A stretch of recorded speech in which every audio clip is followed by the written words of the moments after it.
Hello guys, welcome to our channel ocean of knowledge. आज की video में हम पढ़ेंगे MCQs on laws of motion. Laws of motion का जो टॉपिक है वो हमने कवर कर दिया हुआ है अपनी प्रीवियस वीडियोस में, तो आप लोग उसे भी जाकर एक बार ज़रूर देख लें। आई होप आपको ये वीडियो पसंद आए, तो इस वीडियो को पूरा एंड तक ज़रूर देखें। और अगर ये वीडियो पसंद आए तो इसे लाइक, कमेंट, शेयर ज़रूर करें और हमारे चैनल को भी सब्सक्राइब ज़रूर करें। इसी के साथ टेलीग्राम ग्रुप का लिंक डिस्क्रिप्शन बॉक्स में दिया है, तो आप लोग उसे भी ज्वाइन ज़रूर कर लें। तो चलिए अब हम अपनी आज की वीडियो स्टार्ट करते हैं।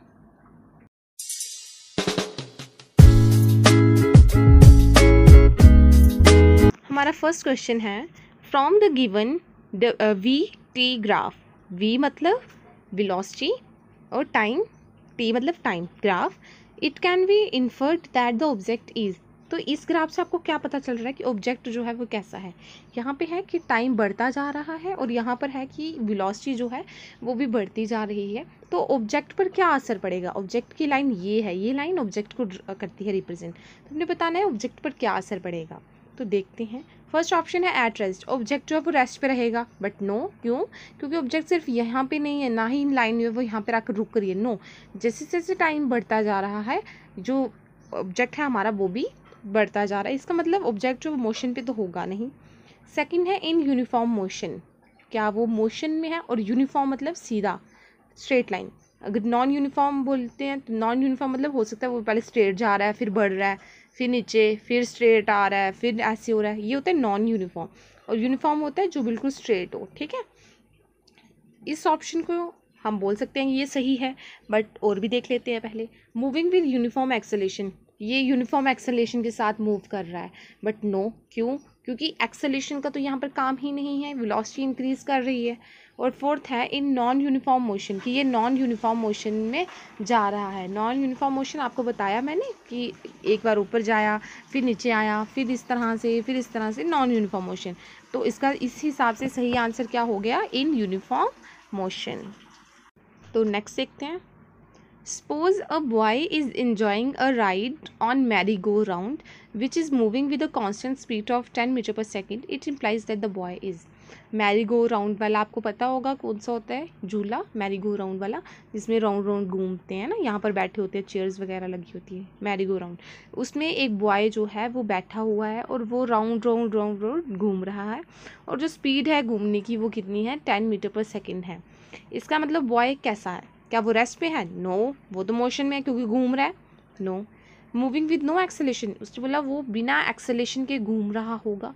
नो, उसमें स्पीड है ना।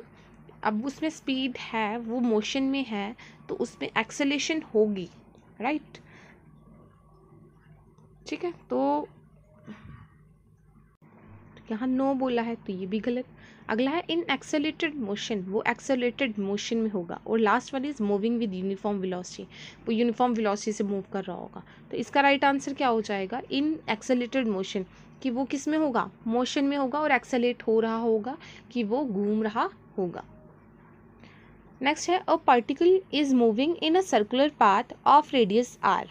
ठीक है, तो बताना है कि कितनी डिस्प्लेसमेंट हुई आफ्टर हाफ अ सर्कल। अच्छा जी, डिस्प्लेसमेंट क्या होती है? मान लो यहाँ पर खड़े हो, कोई भी पर्सन यहाँ पर खड़ा है और ये इस जगह तक जाना है, ठीक है, इस पॉइंट तक जाना है। तो ये पर्सन क्या करता है? यहाँ से फिर यहाँ को जाता है। तो ये इसने कवर किया, क्या? डिस्टेंस कवर किया, ठीक है, लॉन्गेस्ट डिस्टेंस कवर किया। अब हम बोले इससे कितनी डिस्प्लेसमेंट की होगी? कितनी डिस्प्लेसमेंट की? इतनी डिस्प्लेसमेंट की उसने। क्यों की इतनी डिस्प्लेसमेंट?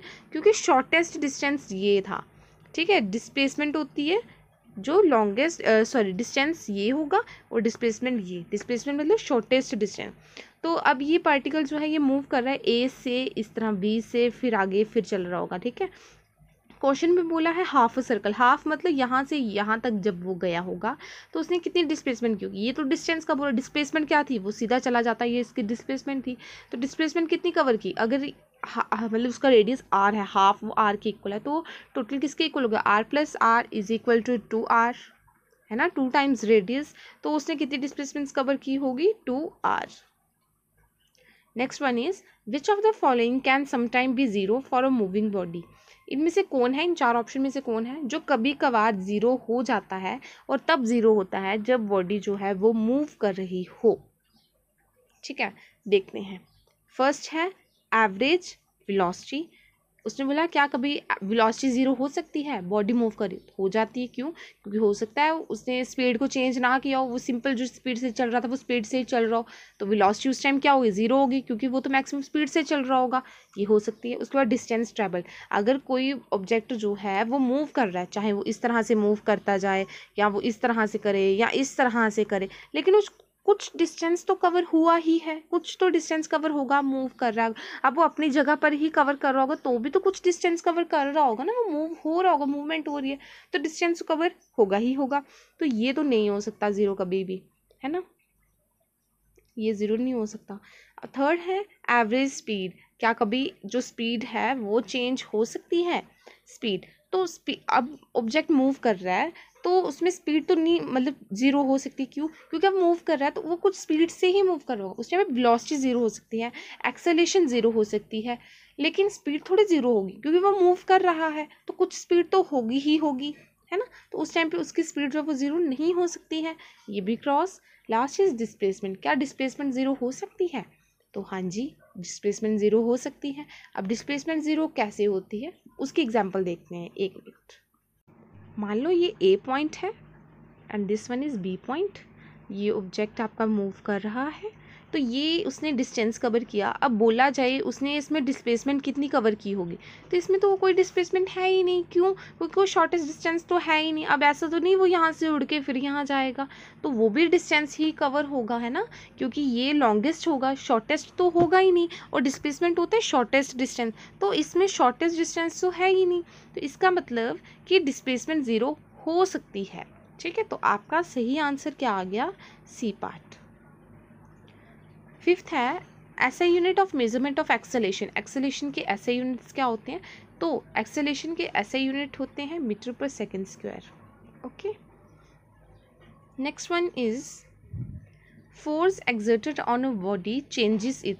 जब हम किसी भी ऑब्जेक्ट पर, किसी भी बॉडी पर फोर्स एक्सर्ट करते हैं तो उसकी क्या चीज़ चेंज हो जाती है? ठीक है, first one is direction of motion, क्या उसकी मोशन की डायरेक्शन चेंज होगी? मोमेंटम चेंज होगा, मोमेंटम पता होगा आपको, मास इनटू वेलोसिटी होता है जो, मतलब मास कितना है और उसकी वेलोसिटी कितना, उसका रिलेशन मोमेंटम होता है। काइनेटिक एनर्जी चेंज होगी, काइनेटिक एनर्जी मतलब मोशन में है कोई ऑब्जेक्ट, तो इसका आंसर ऑल ऑफ अबव। क्यों?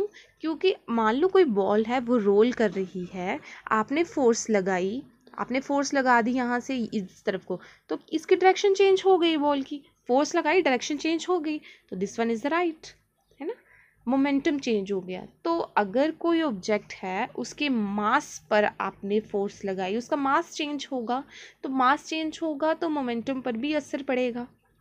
देन काइनेटिक एनर्जी, मतलब कोई ऑब्जेक्ट अगर मोशन में है, आपने उस पर फोर्स लगाई तो उसकी काइनेटिक एनर्जी चेंज हो जाएगी ना।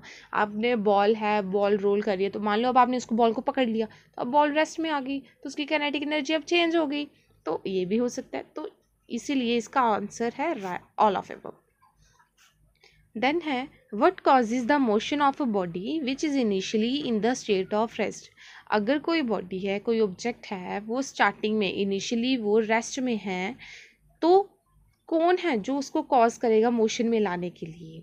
ठीक है, उसको मोशन में कौन लाएगा, हमने वो बताना है। तो कौन लाएगा? फोर्स लाएगा ना, आपको बताया गया था। आपको एक बार आप पुरानी जो वीडियोस हैं न्यूटन्स लॉ वाली वो पढ़ लीजिएगा एक बार, उसमें बताया गया है आपको अच्छे से कि अगर कोई ऑब्जेक्ट रेस्ट में है तो वो रेस्ट में रहता है स्टिल जब तक हम उस पर फोर्स ना लगाएं, और अगर कोई मोशन में है तो वो मोशन में रहता है तब तक जब तक हम उस पर कोई फोर्स ना लगाएं।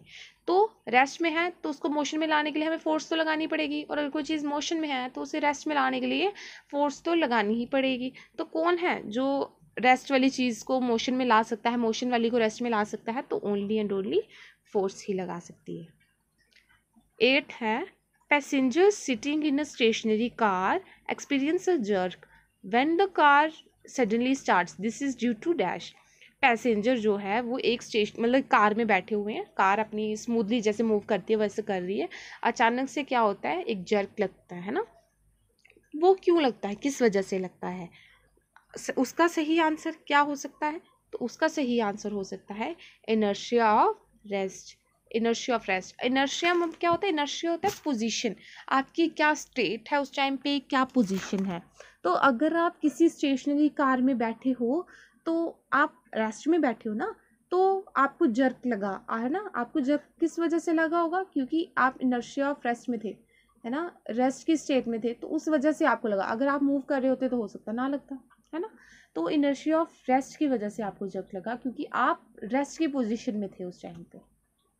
देन है in the following figure, figure को देखकर बताओ what will happen to the ball, क्या होगा इस बॉल के साथ जो कि कार की रूफ के साथ हैंग की गई है। अगर कार सडनली मूव करेगी, लेफ्ट की तरफ मूव करेगी तो क्या होगा? अब देखो क्या होता है, अपोजिट डायरेक्शंस होती हैं, ठीक है। लाइक अगर खुद सोचो, अपनी कॉमन सेंस लगाओ, अगर ये इस तरह से है, ये मतलब फिगर जो बताई गई हो या ये कार जो है, तो अगर कार इस तरफ को मूव करेगी तो ये तो पता ही है, सबको पता होगा कि ये जो है ये पहले पीछे की तरफ जाएगी, देन आगे को जाकर पीछे जाएगी, है ना। और अगर क्या होगा, हमारी गाड़ी इस तरफ को जाएगी तो ये जो वेल है ये इस तरफ को जाएगी, देन मूव करना स्टार्ट करेगी अपोजिट डायरेक्शन की वजह से, है ना। Every action has equal and opposite reaction वाला कंसेप्ट की वजह से आपको बताया गया था। तो इसका सही आंसर क्या होगा कि वो कौन सी डायरेक्शन में जाएगी? बॉल जो है वो राइट डायरेक्शन में जाएगी। नेक्स्ट है why do we not experience any leaning when a train takes a turn. अच्छा, क्या बोला गया हुआ है इसमें कि मान लो हम क्या करते हैं, हम बस में बैठे हैं या कार वगैरह में बैठे हैं, तो जब कार जो है वो टर्न करती है, जब कार इस तरफ ऐसे की तरफ टर्न करती है तो हम यहाँ बैठे होते हैं, तो हम जो है वो उल्टी डायरेक्शन में चले जाते हैं ना। कार जो है वो जिस डायरेक्शन में जाती है हम भी उसी डायरेक्शन में गिरने लगते हैं ना, हमारी बॉडी उसी डायरेक्शन में लीन हो जाती है। तो उसने बोला ऐसा ट्रेन में क्यों नहीं होता, कि ट्रेन जब अपना मतलब टेक करती है, टर्न लेती है, मुड़ती है, वैसे तो नहीं ट्रेन, चलो ट्रेन की पटरी जो होती है वो तो सही स्ट्रेट होती है, लेकिन कभी ना कभी कहीं से तो उसको टर्न लेना ही पड़ता है ना, कहीं पर टर्न तो लेती होगी। वो आपने वीडियोज़ वगैरह में भी देखा हुआ है, टीवी वगैरह में दिखाते रहते हैं। तो ट्रेन जब टर्न करती है तो उस टाइम पे हमें कोई भी एक्सपीरियंस क्यों नहीं होता, लीनिंग क्यों एक्सपीरियंस नहीं होती, हम क्यों नहीं एक तरफ को गिरते?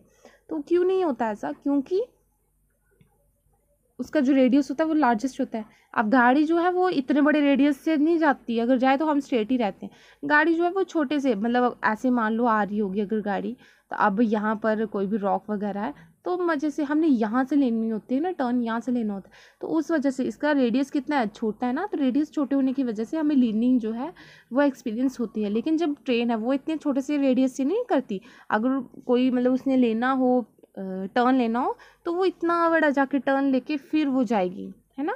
तो उसका जो रेडियस होता है वो ज़्यादा होता है, इसी वजह से हमें कोई भी लीनिंग जो है वो एक्सपीरियंस नहीं होती है जब ट्रेन जो है वो टर्न लेती है। आई होप आपको समझ आ रहा होगा क्वेश्चंस का। नाउ थैंक्स गाइस, अगर आपको ये वीडियो पसंद आई हो तो इस वीडियो को लाइक कमेंट शेयर ज़रूर करें और हमारे चैनल को भी सब्सक्राइब ज़रूर करें। इसी के साथ टेलीग्राम ग्रुप का लिंक डिस्क्रिप्शन बॉक्स में दिया है, तो आप लोग उसे भी ज्वाइन ज़रूर कर लें। Thank you.